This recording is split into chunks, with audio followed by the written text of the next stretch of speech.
Hello and welcome to No Wrong Choices, a podcast about the adventures of life that explores the career journeys of successful and interesting people. I'm Larry Samuels, soon to be joined by the other fellas, Tushar Saxena and Larry Shea. If you've been enjoying our show, please be sure to follow us on your favorite podcasting platform and to give us a 5-star rating. Also, to learn more about us, you can visit our website at NoWrongChoices.com or join the conversation by connecting with us on social media by searching for No Wrong Choices. This episode features Lisa Baronoff, the entrepreneur and founder of the doggie apparel company Walkee Paws that, with full disclosure, my dog Rocky has done some modeling for. It's great stuff, and she's really a great person. So with that, Tushar, why don't you lead us out today? Well, I'll tell you what, I'm very excited to speak to someone like Lisa Baronoff. I think for all of us and for all the people we've spoken to over the time is that they've taken their passions and it's led them to a career, right? Led them to another job. I'm always interested when we're able to speak to someone who's taken their passion and it turned it into not just a career, but turned it into a business, a thriving business. So I'm really excited to have someone like Lisa Baronoff join us here today. Because I got to be honest, I don't know much about Walkee Paws. I'm not a pet person like you two are. And I'm really excited. I want to know how she did it. I think it's a great, great story. I do too. This is exciting. We've never had an inventor on the show. I mean, that is just exciting in and of itself, right? And I'll have you both know that I've stopped people on the street and said, "Is that Walkee Paws?" Words that I never thought would come out of my mouth leading up to and scheduling this interview. So I'm excited to have an inventor. It's cool to see how somebody could take something from, I don't know, I'm envisioning the cocktail napkin to a final product, and that's exciting. So she's going to walk us through it, and I'm excited about her story.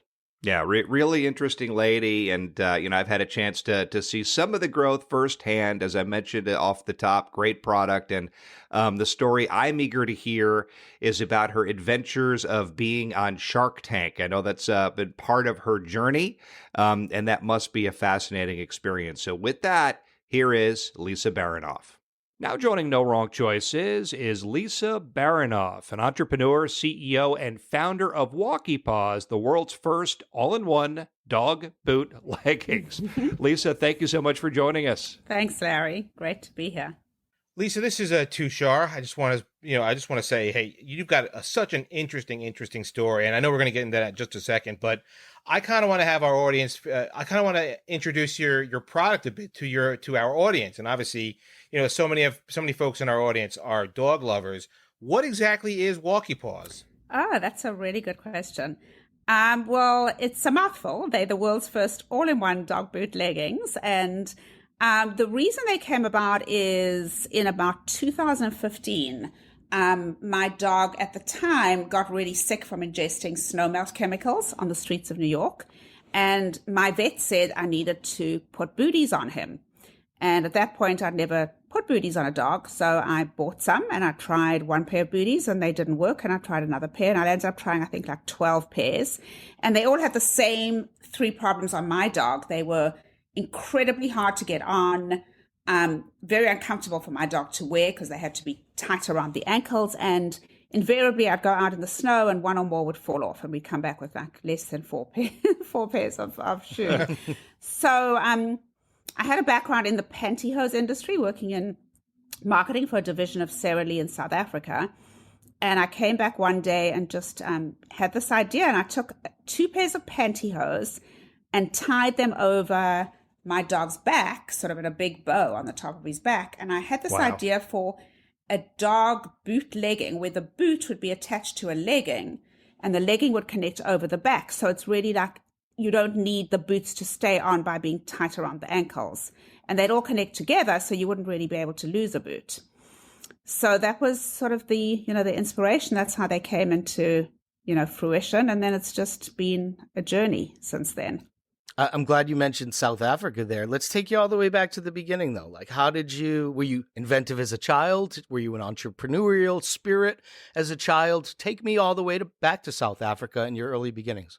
I have actually always been inventive and I was very creative growing up. I got straight A's in art and loved drawing and painting and all of that. And I always have been sort of inventive with my clothing, sort of wearing things the wrong way around or twisting them a different way or doing things that are sort of different. Plus, I grew up, my mother in South Africa was one of the, the first really successful, famous fashion designers, female fashion designers in South Africa. She, in the 1960s, she started making clothing for weddings and bar mitzvahs, and then she landed up creating a whole company called Corporate Clothing, which did all the South African Airlines uniforms and all the South African Post Office uniforms, etc. Who was that? Who's your mother? So her name is Greta Abramson. So she was like the Donna Karan of New York to South Africa. Oh my God. She was like Wow. the very kind of well-known, judged all the competitions, was, the best dressed woman and all that sort of stuff. So I grew up in that world of fashion and entrepreneurial spirit, I guess, because she was an entrepreneur. Probably one of the first of her, time, because now obviously a lot of women are working, but way back then in the 1960s, there weren't many. She was the only one of her friend group that actually had some sort of career path. So yeah, then also grew up with tons of dogs. I think I had 10 dogs over the years, because in South Africa, you live in a home and it's easier to have animals. And I've always loved dogs, just really loved them. So I did have this sort of bent towards creativity and decided to pursue a career in marketing, because that was a way to leverage the creativity, to actually make money. And landed up working. I worked in the very beginning in advertising on the advertising side, and then I jumped onto the client side and worked for many years for a big division of Sara Lee hosiery there. It was called Burhose, and it was the leading pantyhose brand in South Africa. And that was before, the pantyhose market declined so much. At that point, there was still a really good market, and got really involved in that. Now, forgive me. I just want to kind of jump in. You said Sara Lee, correct? Mm-hmm. Yeah. What?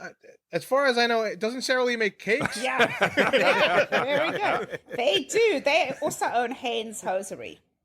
I never knew this. I never knew this. Yeah. Okay. So they bought Burhose way back. I don't even know when it was, in 1970, 1980s. And I was really involved on one of the brands there, which was sort of aimed at the mass market, and landed up coming up with a really great creative idea then, actually, that revolutionized the pantyhose market in South Africa, which was really kind of interesting. What was that idea? So I was working on the brand name was Escort, and it was primarily targeted to African-American women. And I sort of delved into why they were wearing pantyhose versus stockings. And in a lot of focus groups, we found out a lot of these ladies were wearing stockings, and they were tying them, they were keeping them up with like a peach pip, like sort of turning the at the top of the stocking instead of using a garter or, something else. And when I sort of delved into why they were wearing the stockings and not the pantyhose, they basically told me they wanted a panty stocking. And I said, well, what is a panty stocking? And it was really all about the shine. The difference was that the actual stockings were made of Lycra and had a really great sheen, which looks fantastic on a dark skin. And the pantyhose were more matte. They were more made from nylon. So I landed up launching what we called a panty stocking, which was really a pantyhose, but made from a shiny, yarn. And I actually chose a yarn that had even more sparkle. And, that created a whole new category in the pantyhose market. You sort of yeah. So I'm trying to follow along. So your mother was a designer. Mm-hmm. And were you a designer, a marketer? This is a new product line that you brought forward. Like what was your role in bringing this forward?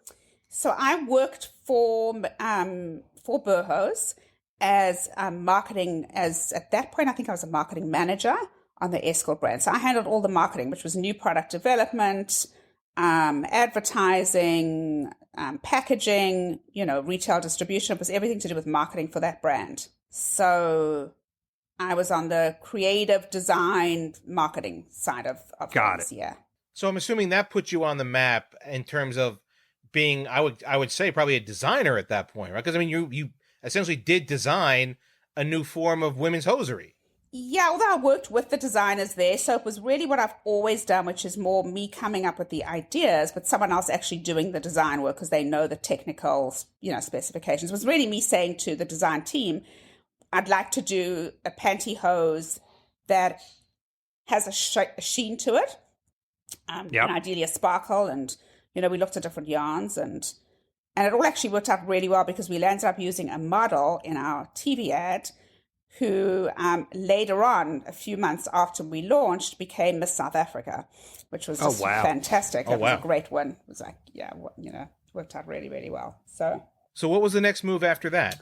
So I was with Burhose for about 7 years, and I was worried I was going to get catty-cornered into just being a hosiery expert, and the hosiery industry was declining about 5 or 6% every year because less and less people were wearing pantyhose. And I was also thinking of leaving South Africa. I'd been married and gotten divorced, and South Africa is just not really a place to, bring up children. Everyone sort of at that point wanted to get out of South Africa. And what year was that then? That was 1996. Okay. Yeah. So I wanted to come to America, and I had this vision of working for a cosmetic company. I have no idea why. And it turned out that the head of my company in South Africa, Burhose, was very friendly with the head chief COO at Revlon. And he ultimately agreed to pass my resume along. He didn't want me to leave, but I said I was going to leave in any case. And then he just said, okay, I'll pass it along. And I came here literally just with, an interview set up and no papers because you need, green card and all of that. And worked, Revlon hired me. I got sponsored for an H-1B visa. And here I was in New York now working in the cosmetic industry. And you were on the marketing side as well at Revlon, or did you have a different role? I was on the marketing side. It was not a great fit for me. I actually hated it. It was, really, really tough. It's really a lot of very, a lot of women, a lot of very tough women. Very formulaic. I actually, had ideas for them that I think would have been great, but they didn't want to hear about them because they were all about it's got to be their way. It's got to be black and whatever. There was the time I was working in the lipstick category. I'm trying to remember what it was called again. It was the lipstick that you put on and it stays. It doesn't come off. Larry Shea, can you help us with that? I cannot help you with that one. I've been admiring you for quite some time. I assume it's something like this. I have no idea. It was an interesting product, and the issue was it was not moisturizing enough. People were finding it drying out their lips. So Revlon was launching a new and improved version, which was with moisture. I had suggested doing packaging that showed like water drops on it to really, show the moisture. Anyway, that didn't work out. They wanted to go with just the plain black and gold and whatever. And it just wasn't a good fit for me. Revlon was just not great. So I moved on, and I landed up working for Mattel in the toy industry. Oh, interesting. What a shocking change or drastic change. That's a crazy amount of jumps, weird jumps. Yeah. So I went from hosiery to cosmetics to toys. And the toy industry... Now, Lisa... Yeah. Go ahead, I'm sorry. No, I was just going to say the toy industry was really, really fun. Like a fantastic, amazing experience. Who doesn't like playing with toys? Yeah. I have to ask though, how did the Mattel job come about? Was it just merit with your resume from Revlon and then moving to a different position, kind of a parallel position with another larger company? Or was it a friend? Like, how does that, because we're all about on this show, like how the twists and turns of your life end up with, this career, this path. So how did that happen? Was it a relationship? Tell us about that a little bit. Well, actually, it was interesting. I actually left Revlon. I just really did not enjoy working there. It was very stressful for me. And I left without a job. So I actually was in New York on my own, no job, nothing, and no green card. And then I realized that was a mistake to really leave Revlon because they were sponsoring me at the time. Right. So I left that behind. And then I was trying to find a job, and it was really tough because not only did I need to find someone to employ me, but they also had to sponsor me. So I landed up getting a job. I hustled and, worked with recruiters. And there was a job for Arco, which is a division of Mattel, which was in Long Island. And I landed up applying for that job. I didn't really want it because I'd have to reverse commute to that job. But Right. I managed to get the job, and I reverse commuted for about a year and a half. And then actually it gets more complicated. I did that for I didn't love the reverse commuting. And because I'd been in hosiery at the time when I was like looking for positions here, I had connected with someone who was about to get the license for Tommy Hilfiger hosiery. And they reached out to me while I was at Arco and asked me to come on board to help them with that, which I did, which was really fun. It was doing a whole range of Tommy Hilfiger pantyhose and leggings and that sort of stuff. And then I worked there for about a year, and then I heard from the people at Mattel that this Arco division was being absorbed into the New York office, and that was very appealing to me.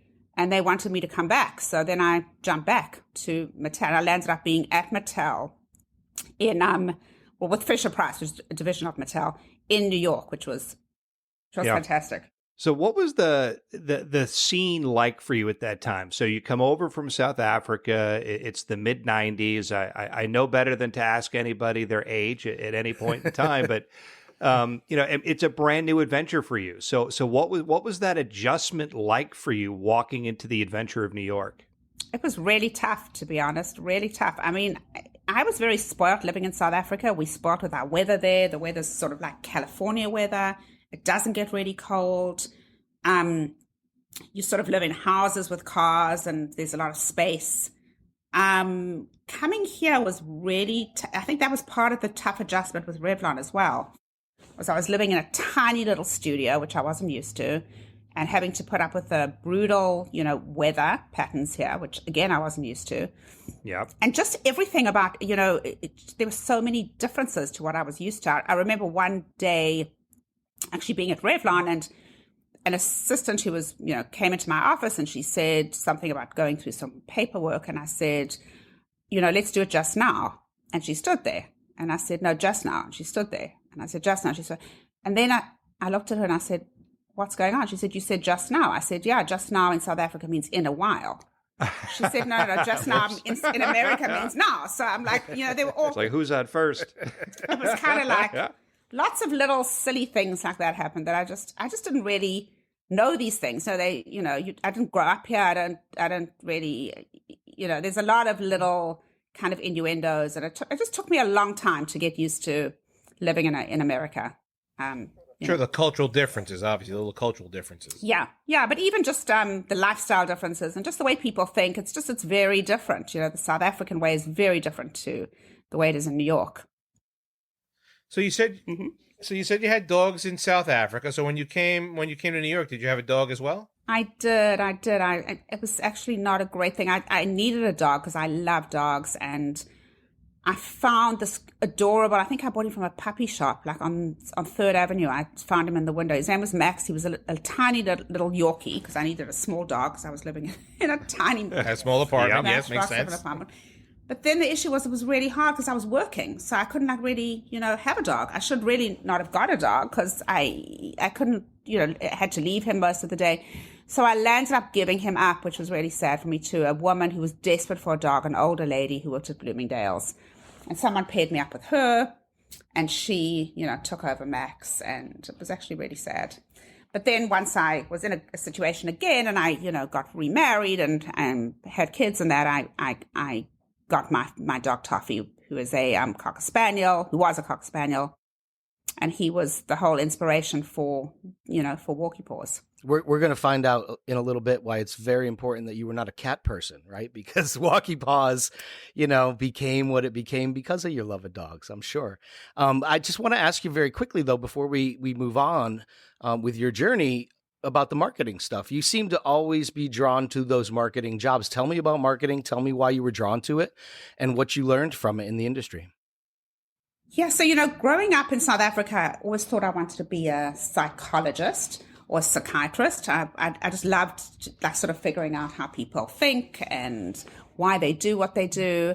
And my parents were just not very impressed with the idea of me, sitting in a dark room and listening to people's problems all day long. And they didn't think I'd make a lot of money doing that. So I sort of moved into the idea of doing a business degree with the idea of going into marketing and really understanding psychology of consumers. And that's sort of what's driven me throughout my whole career, is trying to get into the minds of the customer and trying to see, what they would be thinking and how it is from their point of view, and trying to solve problems that people have with products.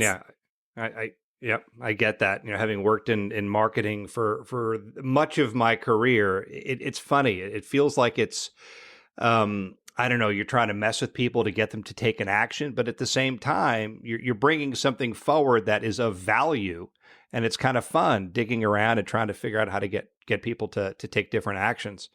Lisa, I remember or knowing you a little bit. I know that you took some time off. So you had your marketing career, you were working with Mattel, and you just mentioned a little while ago that you had a family, you got married, and I think you took some time off around then, right? I did. Yeah, I did. I got married sort of in my late 30s, so I was sort of kind of under a crunch to have children, because I really did want to have them. And I had a lot of pregnancy issues. And one in particular, we got to a certain stage in a pregnancy and I lost the baby, and I was on maternity leave with Mattel at that point, and then I just couldn't go back after that. So I stopped working for a little while, and then I got pregnant again with my daughter, luckily, and that all worked out well. And I took off a couple of years just to, be with my daughter. Then I had another child. I had my son, and I had Toffee, my Cocker Spaniel, and it really was not great for me. I just need to be doing something. I realized I was just not a good candidate to be, a mom and go for lunch and go to the gym and, shopping and all that. It didn't do it for me. So I just stumbled across Walkee Paws. It was really a combination of having an issue with my dog, loving dogs, having been in the pantyhose industry. If I, hadn't had that experience, I may not have thought in that direction. And then a very good friend of mine also encouraging me to start my own business. She at the time said to me, you really should just do this and start your own business. So it wasn't really my plan. It's not like I planned right from the beginning that I was going to work for companies and then start my own business. It just kind of happened. It was like it was all meant to be. And it kind of aligned everything together for me, which was really exciting because I love dogs. I'm passionate about them. So I'm working with them now. And I love fashion, and I have that from my mother and the pantyhose and all of that. So I'm putting that together with it. And then all my experience working for all these big, well-known brands, I've got snippets of experience from, all of those careers that I've brought to this too. So it's almost like it's all come together in the perfect storm. So what is that process like? You have an inspiration, you experiment a little in your apartment to come up with this new idea. How do you start a business? Like what's the first step you take? Oh boy, you fall into it and you make lots of mistakes along the way. That's for sure. You just fall into it. It's kind of, I've gone in different directions. I mean, I start in the very, very beginning. I was living on the Upper East Side, and there was a fabric store across the way from me. So when I had this idea, I went flying to the fabric store and came back and sewed up a pair of leggings for my dog. And that worked pretty well. But then I realized, well, that's great. But the actual paws that go on the floor need to be waterproof, and they can't be made of a legging fabric. So it was like, how do you solve that problem? And I landed up working with a company in the fabric district, or the fashion district downtown. Right. Who were charging me an arm and a leg. It was just outrageous, to me to develop like how we would produce this product and what it would be. And literally every meeting was hundreds and hundreds of dollars. And we were getting to a point where they had an idea to do a silicone wrapping at the bottom of the, print at the bottom of the fabric or whatever it was, but we didn't know how we could make it not waterproof. We were looking at heat sealing it. And I'll never forget saying to this woman, the company, that, I literally can't carry on paying all this money. I already spent $30,000 on trying to develop this. And I didn't have this budget. And I said to her, I think what I might just do is work directly with Richard, who was the guy that she'd introduced me to, who was on the factory side. And little did I realize that would be a very big problem for me, because not like half an hour went by before Richard called me and said, you made a bad mistake. I can't work with you if you're not working through Jamie. And that was that. So that kind of set me back, because now I didn't have this way to develop these boots that was waterproof and, etc. Okay. But in an interesting light, it sort of sent me in a new direction, because I had to figure something else out. And through a friend of a friend, I got in touch with someone who lives in China, who had done sourcing for a apparel company for kids. And she helped me to find the actual rubber booties that we now do. So I started, and it was coming from China, which was a lot less expensive than, in the States. So it sort of worked out well. It was sort of good that I had that downfall to sort of be able to go up again. So it was belief in the idea, and then this is all product development. Yeah.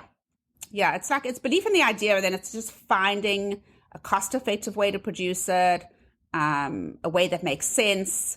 And then it's all the logistics of, the finances and the getting it produced and bringing it in and selling it, which is a little bit beyond me. And I still struggle with trying to do all of those different things. And how much time did it take from, obviously, I think, as Sam just said, from that moment of the idea, and you said, obviously, it takes a great deal of failure to get to the point of, let's say, a working prototype. So, yeah, I mean, you've spent all this money, like, as you said, like a minimum of $30,000 just to essentially get to a point where you can say, this isn't working, where you're going to say, okay, how much more money do I pour in till I get to a prototype that is working? Yeah, it's interesting. I started this in 2015, and I launched the product in 2018. Wow. So it took 15, 16. So it took 3 full years to get there. And how much money did you pour in between 2015 to 2018? Probably about 150,000. Wow. Holy cow. Yeah. Before you ever got out the door. Yeah. Yeah. Well, I mean, you have to set up a company, and then the patents were a big thing. Those probably cost close to 60 or 70,000. Yeah. Let's talk about the patents. So you come up with the idea. I always picture you writing something on a napkin in a bar somewhere, like, this is going to work. But then you have to patent the thing, and then you have to secure and then protect those patents. Tell us about that process, because that doesn't sound easy to someone like me. Yeah, it's not easy. It's honestly, I still don't really understand this whole patent thing. I have patents now, and I'm very happy I have them, but it's very, very technical. And luckily, there's a man at the patent group who walks me through all of this, step by step. I was going to say, probably most of that money goes to your patent lawyer. Yeah, well, they send me these detailed documents, and I'll call him and I'll say, okay, so what's a layman's term? What does this mean? But they were able to give me a patent, which was a utility patent, which is the one you really want. A utility describes the way the product's used. And then you can also get design patents for the way it looks. A utility patent is less difficult to, for people to copy or go around. Design patents are much easier, but you generally want both of them. So I have a number of design and one utility patent, which is fantastic. And it's a long process. You start off by doing an application, which takes about a year, and then it's pending. And then something else happens, and it takes another year. And then there's a lot of back and forth with the patent office, because they reject certain things, and your lawyer has to go and, kind of defend certain things. And then you eventually reach some sort of agreement. And that's really the layman's term of the whole patent. So how long did it take to go from idea through product development to actually opening up your doors and starting to generate revenue? So, I mean, if you take it from the idea, it would have been 2015. And to generate revenue would have been the end of 2018. So that would have been 3 full years, right from the very beginning to actually, because then again, on top of that, you've got to set up a corporation. You've got to, I needed to get myself set up on Amazon. I had to find a 3PL to, ship my product. And along the line, you make mistakes. I mean, I've now moved for the fourth time to my fourth 3PL for distribution. And they've had, What's a 3PL, if you don't mind me asking? I don't know what the exact terminology is, but it's the people that ship your product. So the warehouse. Okay. They do all that's why they call them 3PL. I think it's packing, picking, and something else. So it's pick, pack, and so product probably. Yeah, I mean, literally, I went through 4 of them, and now finally I'm with a 3PL that's doing a great job, and it's working really well, and we love them. But it just takes a while. I think that's one of the biggest challenges is you just don't know until you do it, and you have to make mistakes, and you need to kind of learn from them and move on. Because it hasn't been a straight road for me. It's definitely, there've been tilts in the road, and you kind of steer yourself in another direction. And I guess if you don't make the mistakes and you don't know, then you sort of don't grow. So let me ask you this. So then, obviously, you said you set up a shop on Amazon. Mm-hmm. So for those who don't know, you were also on Shark Tank, right? So you're also claim to fame is that you were on Shark Tank.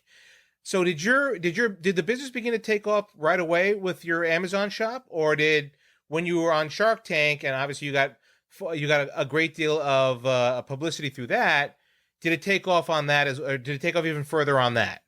It's amazing, actually. It became successful immediately. I think it was, again, the perfect storm, because when I launched, it was 2015, I think early November. Now, my biggest selling months are usually November, December, January, and February, when it's really cold. And it was really cold in New York. And I had a great PR woman who managed to get me into People magazine with a big article, and it was oh wow. And what was great on the People magazine thing is it's I think it showed up in people's inboxes. It just dinged, and then all of a sudden my Shopify website, I'll never forget, I started hearing all this crazy dinging, like the orders were coming in immediately from that. So that was incredible press. And then from being in People magazine, then a whole lot of other shows reached out to me, like the Today Show and this and that, and it was just became like a press feeding frenzy, because it was a fun story, the latest crazy thing in the dog world is someone's invented dog leggings, Were you able to keep up with the demand? I wasn't. I actually ran out of stock, so we did very little in the beginning, and we ran out of stock in our key month, which was January of 2016. And the other thing that was really interesting on Amazon is I started off not on FBA, which is fulfilled by Amazon, which is Prime. So I was on merchant fulfilled, which means it's not Prime. And generally people, don't buy that as much, but the sales were really strong on Amazon right out of the get-go. So I think people were having an issue with dog boots, and there's pain points with dog boots, and this resonated with people. So it was great that it did take off immediately, but then with the Shark Tank interest and with Shark Tank airing, that then really, grew the awareness and excitement about the brand. It sounds like at this point, you've gotten the business up and running and you're starting to move some things. It sounds like you're built for this part of it, right? Which is getting inside the consumer's mind and being like, how can I get them to want this thing, right? I mean, did you have an inherent advantage because you had been in the marketing business your whole career? Yeah, I think I did. I had the advantage of having worked in different industries, obviously not in the pet industry, but in other industries. But then the disadvantage in a way in that things have changed so much, from the days that I was in, the marketing boardroom, it's so technologically driven now. It's almost like a young 16-year-old or 18-year-old right out of school probably knows more about how to handle all the digital marketing than I do now. So it's advantageous and disadvantage, but it's crazy. It's been a crazy ride. So we touched on Shark Tank, and we have to get into that. Yes. We can't just gloss over that. Sure. So, I've often wondered, as you are such a savvy marketing person, was the motivation for going on Shark Tank, was it Was it to raise funds, or was it to get on television to do a 5-minute elevator pitch while pretending to raise funds? Like, what was the motivation of going on Shark Tank? Yeah, interesting question. It was actually both. I mean, the elevator pitch and getting to have a free advertisement is incredible. But it wasn't even the fun so much, to be honest, Larry, because the business was beginning to be to make money. I was selling, and I was putting that money back into building the business. I mean, funds would have been great for extra marketing, but I really wanted the marketing help and someone who could say to me, okay, you've come this far. Now I know how to take you to the next level. And this is who you should use for this, and this is who you should use for that. And I'm going to get this guy in to do your systems, or I'm going to get this person into.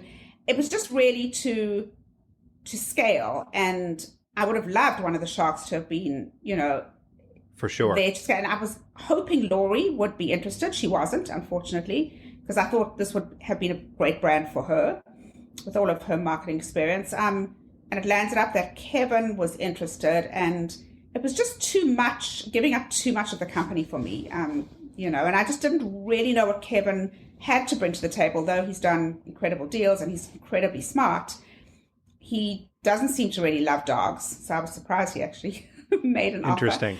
And I'm assuming he loves money, though. Yes. Yeah. Yeah, but I do wonder. Sometimes I wonder what would have happened had I taken a deal. It's you just never know, right? It's for sure. It's interesting. And what is the, I don't want to spend a lot of time on this, but I think a lot of people are probably curious, like, how do you get on? Like, what is the process of, getting onto that show? So that is a really funny story. Very funny. So I really wanted to be on Shark Tank. I think I've wanted to be on Shark Tank since before I even had a business. I've always loved Shark Tank. I watched it. You just wanted to go on Shark Tank. I just want to go on You're Shark nothing Tank. to sell. That's it. Just want to get on Shark Tank. Yeah, to go on and Shark say Tank. Hi. So I've always had a dream of going on Shark Tank. I think it's an incredibly fun show and whatever. And I thought that Walkee Paws would be ideal for Shark Tank.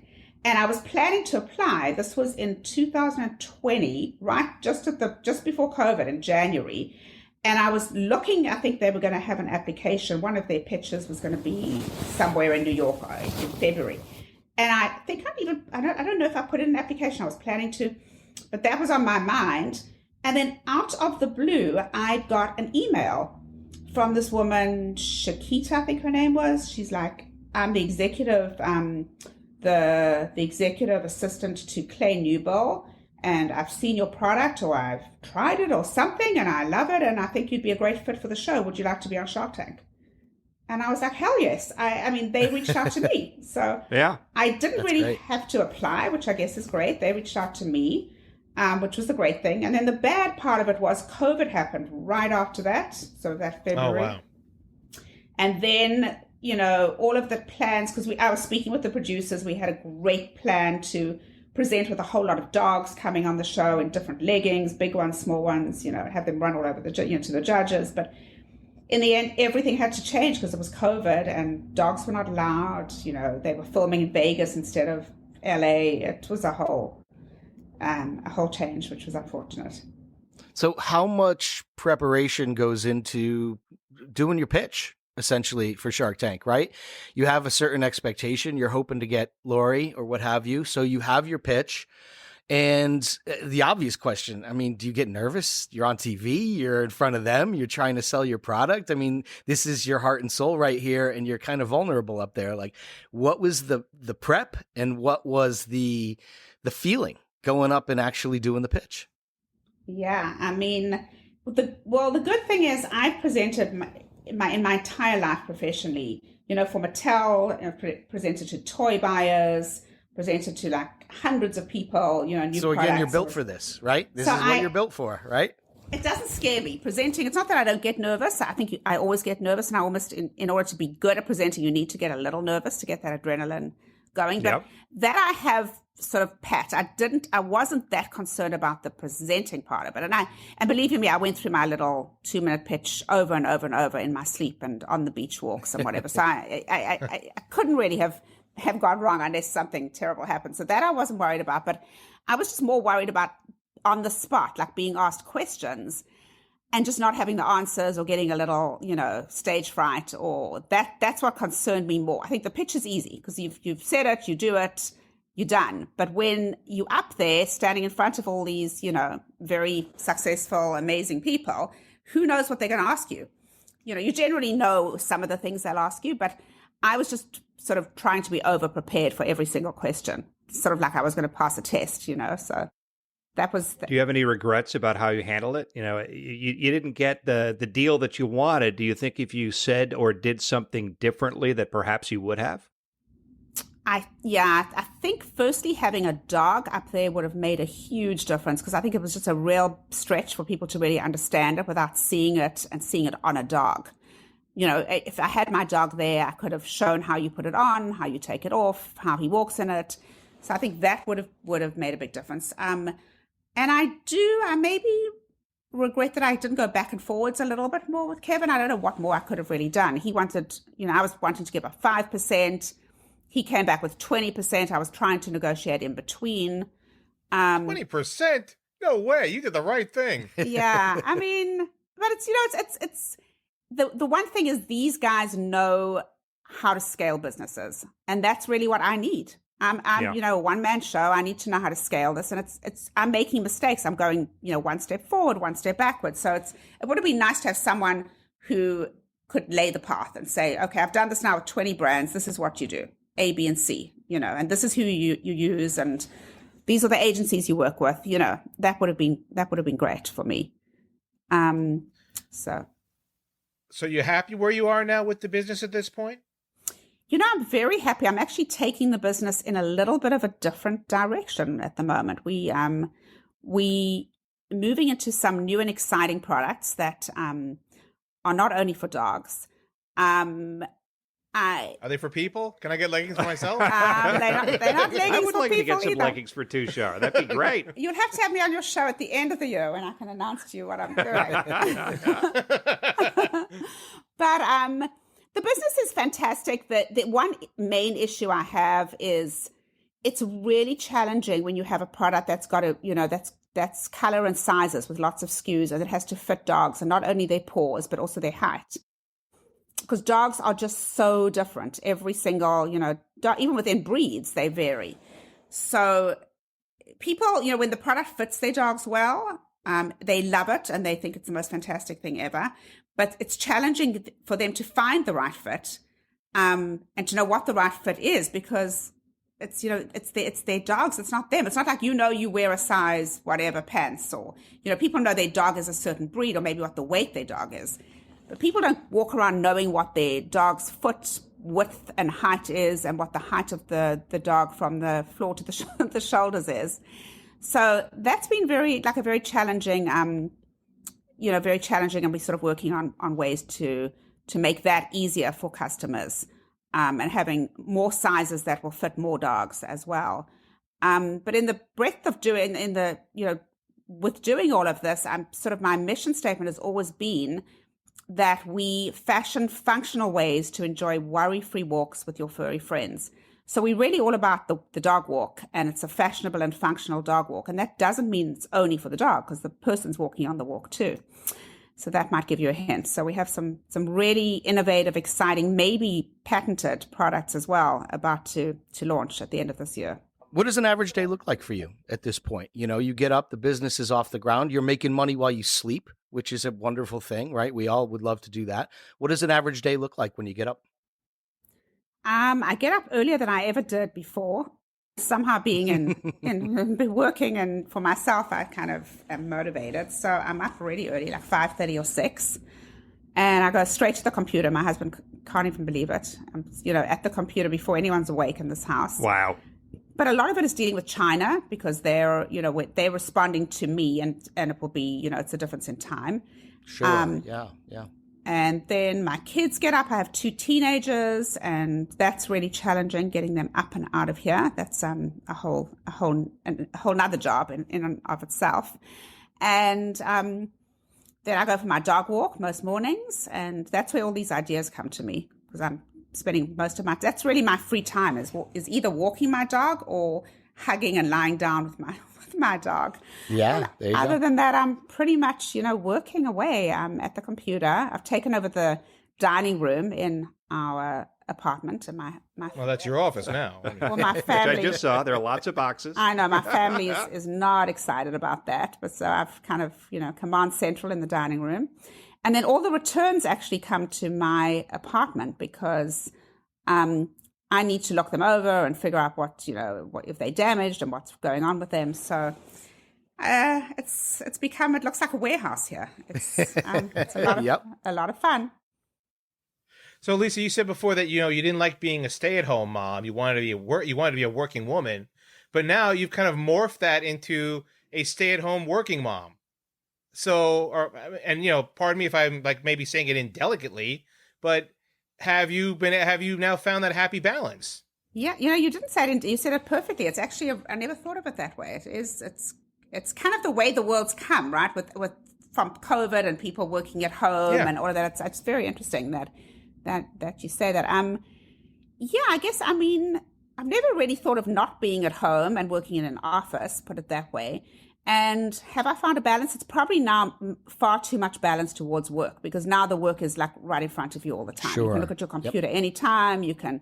So I think my family's not that happy with me that I'm. Well, your home's now become your office, right? In that sense, right? Exactly. My home's my office. The products are coming here. I've got dogs coming here for fittings and all sorts of things. So it's probably not the right balance. It's probably now become too much on the other end of the spectrum. But at the same time, my kids are teenagers, so they need me less. So they sort of... Don't say that. I wish they needed me more, but they're happy to do their own thing. So do you have any dogs now that could possibly be the top model dog in New York, much like you had in South Africa for your women's hosiery? Is there a possibility of now having that type of a dog to be the top model dog in New York? All I can tell you is my dog is the top model dog in New York. He is There you go. Perfect. No, he really is. He struts like, in fact, I use him obviously for my shoots and that, and he does exactly what I tell him to do. I'll say sit, stir fry, he sits. Stand, and he's got the long eyelashes. Stir fry? What did you call it? His name is Stir Fry. Stir fry. Oh, cool. That's a cute name. That almost slipped past me.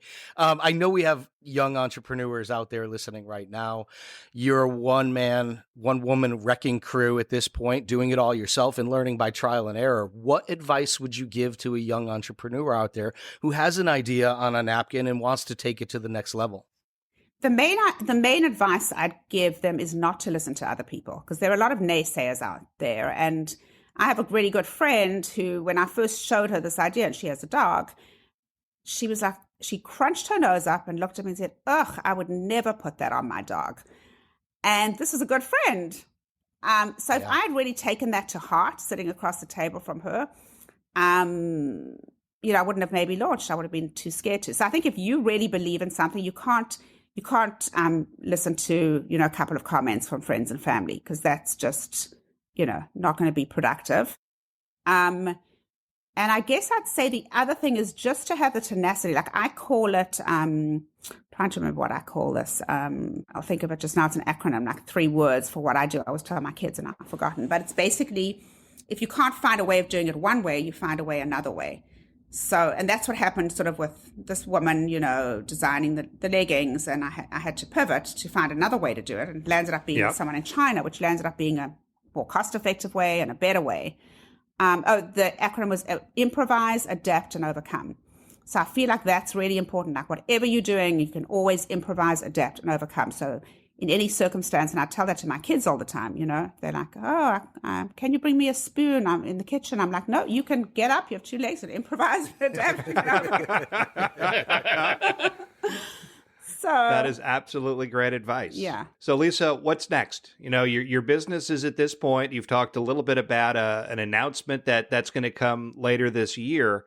Is this where you're locked in? Do you have broader, grander visions? What's next for Lisa? I would love to focus on what I'm good at, which is like the inventions and the crazy ideas and the marketing, and not be so sucked into all of the business side of this. So the next idea is actually looking for someone or to either to outsource more or to have someone come in as a partner to handle all the things I'm not good at, to be able to grow, because I can't take this much further on my own. I've sort of got to that level where it's, burnout stage. So it's really just figuring out a way to scale where I can do what I like doing, because I'm getting older. I don't want to do the things I don't like doing, to be honest. So that's challenging. And then finding the people to help me do those things and take it to the next level, which is challenging, as well. Yeah, that's often the hardest part. You need to find people that you trust, that you like spending time with, that have similar passions. Exactly. Yeah, I totally get it. Well, Lisa, this has been an incredible conversation for people who want to learn more about Walkee Paws or buy some. Where would you direct them? Great. Now, they could go to walkeepaws.com. So it's spelled WALK and then EE, like elephant, paws, like a dog's paws.com. And all the information's there, all the products, and there's FAQs and about stories and blogs and all sorts of things. Well, Lisa, this has been inspiring. This has been a great conversation. I love the Shark Tank stuff. I love the vision, the direction, the passion, the conviction, all those things. What an incredible story. Lisa, thank you so much for joining us today. Oh, thank you, Larry. It was great to be on. Thank you so much. What a great story. We've yet to speak to an entrepreneur on this program. I'm so glad that we have broken through in terms of that subject matter and content, and what a great place to start. Yeah, I think she's amazing. I think this is an amazing story about a determination and creativity that allowed her to do what she did. It's funny too, because I don't know, coming to another country, if I would be able to accomplish everything that she's accomplished. So, I mean, this is a strong, determined, creative woman who took an idea and brought it to fruition. I mean, there's nothing more impressive than that. I'll tell you what, her real story in many ways is about how she never settled. I think one of the things I was always surprised about in her story was that she never really never really came to grips with saying, I want to be a full-time working woman, which she obviously could have been and had been. And at the same time, she said, when I was a parent, while she loves her children, she was like, I felt somewhat unfulfilled as a stay-at-home mom. I didn't want to be that. So she's managed to find the best of both worlds. How many people can say that? She's a stay-at-home working mom. I think that's so impressive. That is impressive. And there's a real work through whatever problem she was presented with, right? She kind of had to learn as she went. And the stuff that I found fascinating was the stuff about the patent. I mean, I don't think any of us would know how to approach trying to patent anything, right? And it reminds me, I have this great story from my family. My great aunt, during World War II, my great uncle was sent away to war, and they had a screw machine factory. And so while my great uncle is away at war, my great aunt, super smart, really into mathematics and mechanics, and figures out all these better ways to do these screw machine manufacturing parts and so forth. And she ends up patenting all of these ideas. And they're ideas that are used by other companies when the war is over and her husband comes back and she's like, look, we have all this money now. Look what happened while you were gone. Like, I did pretty well, So a patent, and then keeping that patent, because you don't just have to get the patent, you got to fight for it, right? It takes legal fees. People are always trying to poach in. She's impressive in so many ways, but really just learning as she went and accomplishing whatever it is that was the obstacle in front of her. Are you trying to tell us that you are now flush with screw money? No. Building upon not at all. I'm a business executive. I mean, fundamentally, that is what I am, and I'm a tactician. I'm somebody who just gets things done, but I'm not the creative person. I'm not the idea guy. Like, I need that person with me to come up with the idea, to come up with the genius invention in order to sort of push that thing over the finish line. And, Lisa recognized that there was a void just from her day-to-day life, to have that creativity, to see a need, to see a hole, to see a void that needs to be filled, it is an art, it's a talent, it's a skill, and it's incredibly impressive that she was able to not just identify this gap, but to have the courage, the strength, and the conviction to put herself out there and to make this happen. It's really, really remarkable. And also, good thing she's not a cat person. For sure, You especially. don't think it would work? You don't think Walkee Paws would work for cats? No, so. no. And I was going to say, especially for me, as somebody who is a user of her products. It's great stuff, and I highly recommend that anybody with a dog definitely check out Walkee Paws. You can find all their stuff at walkeepaws.com. So with that, Lisa, thank you so much for joining us, joining this episode of No Wrong Choices. We also thank you for joining us. Please be sure to give us a 5-star rating and follow along on your podcasting platform if you like what you heard. We also encourage you to join the conversation by visiting our website at nowrongchoices.com and by following us on social media by searching for No Wrong Choices. On behalf of Tushar Saxena and Larry Shea, I'm Larry Samuels. Thanks again for joining us. Never forget, there are no wrong choices on the road to success. We learn from every experience.